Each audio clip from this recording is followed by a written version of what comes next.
যে কোনো আদালতে কল্যাণ বন্দ্যোপাধ্যায় রাজ্য সরকার কিংবা তৃণমূল কংগ্রেসের হয়ে যখন যেখানে যেভাবে দাঁড়িয়েছেন, যে ভাষায় কথা বলেছেন, লিখিত কোনো কিছু জমা দিয়েছেন, সর্বত্রই আদালত তা প্রত্যাখ্যান করেছেন এবং ওনাকে হেরো বলেই, উকিল বলেই সবাই চেনেন। এটাও গেছেন, আমরা জানি যে এটাতেও উনি হারবেন, ওনার ধারাবাহিকতা বজায় থাকবেন, ওনার রেকর্ড কেউ ভাঙতে পারবে না। যা গিয়েছে 27 এপ্রিল এবং তার আগে প্রায় 800 জন ট্রাবল মেকার্সকে নিয়ে জারি করা বিজ্ঞপ্তি ইতিমধ্যেই প্রত্যাহার করা হয়েছে। আদালতে সওয়াল নির্বাচন কমিশনের আইনজীবী, বিজ্ঞপ্তি প্রত্যাহার করা হয়েছে, কিন্তু কমিশনের মানসিকতা কি পরিবর্তন হয়েছে? সওয়াল কল্যাণ বন্দ্যোপাধ্যায়। পুলিশি ধরপাকড় নিয়ে কল্যাণ বন্দ্যোপাধ্যায়ের করা মামলায় আদালতে আজ কি সওয়াল জবাবে উঠে এলো, একের পর এক সেই তথ্য আপনাদের সামনে তুলে ধরছি। এই কমিশন কিভাবে দাবি করে যে তারা অবাধ ও সুষ্ঠু নির্বাচন করছে, প্রশ্ন কল্যাণ বন্দ্যোপাধ্যায়। ভবানীপুর বিধানসভাকে টার্গেট করে কাজ করছে কমিশন এবং পুলিশ পর্যবেক্ষক, সওয়াল কল্যাণ বন্দ্যোপাধ্যায়। বিজ্ঞপ্তি তো প্রত্যাহার হয়ে গেছে, এখন আদালতের কাছে কি চাইছেন, প্রশ্ন বিচারপতি পার্থসারথী সেনের। পুলিশের তৈরি করা ভয়ের পরিবেশে মানুষ ভোট দেবেন, প্রশ্ন কল্যাণ বন্দ্যোপাধ্যায়। কাল কালীঘাট থানার ওসি আমার সঙ্গে দুর্ব্যবহার করেছেন।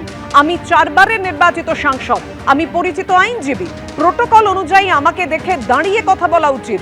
তিনি চেয়ারে বসে আমাকে জিজ্ঞাসা করছেন যে কেন এসেছেন এখানে, আর 3 থেকে 4 মিনিট ওখানে থাকলে আমাকে হয়তো মারধর করা হতো, এমনটাই দাবি করেছেন আইনজীবী কল্যাণ বন্দ্যোপাধ্যায়। কাল রাত 9টার সময় ফেরাদ হাকিমের বাড়িতে সিআরপিএফ গিয়েছিল, দাবি করেছেন কল্যাণ বন্দ্যোপাধ্যায়। অজয় পাল শর্মা বলছেন আমি সিংহম, আমি এনকাউন্টার স্পেশালিস্ট। এটা কি নির্বাচন, প্রশ্ন কল্যাণ বন্দ্যোপাধ্যায়। মিতালি বাগকে আক্রমণ করা হয়েছে, এই নিয়ে সওয়াল করেন কল্যাণ বন্দ্যোপাধ্যায়।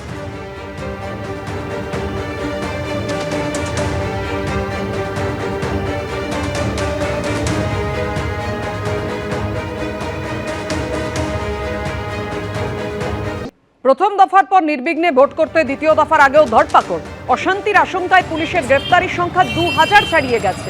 নির্বাচন কমিশনের নির্দেশে গতকাল রাতে গ্রেফতার করা হয়েছে 809 জনকে। এর আগে 1543 জনকে গ্রেফতার করে পুলিশ। আর এই নিয়ে দ্বিতীয় দফার আগে মোট গ্রেফতারের সংখ্যা 2352 জন।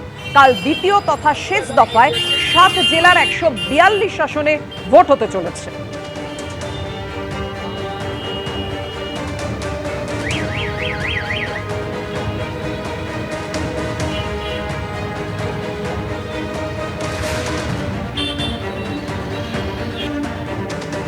পশ্চিমবঙ্গে যোগী রাজ্যের দাবাং আইপিএস, হাইকোর্টে মামলা দায়ের হয়েছে। পুলিশ অবজারভার অজয় পাল শর্মার বিরুদ্ধে ইতিমধ্যেই মামলা দায়ের হয়েছে, যিনি উত্তরপ্রদেশে দাবাং পুলিশ হিসেবে পরিচিত পুলিশ অফিসার হিসেবে অজয় পাল শর্মা। নির্বাচনী আচরণবিধি লঙ্ঘনের অভিযোগে ইতিমধ্যেই তার বিরুদ্ধে হাইকোর্টে মামলা দায়ের হয়েছে। আজই কলকাতা হাইকোর্টে মামলার শুনানির সম্ভাবনা রয়েছে। গতকাল ফলতায় গিয়ে হুঁশিয়ারি দেন আইপিএস অজয় পাল শর্মা। এবিপি আনন্দ, এগিয়ে থাকে, এগিয়ে রাখে।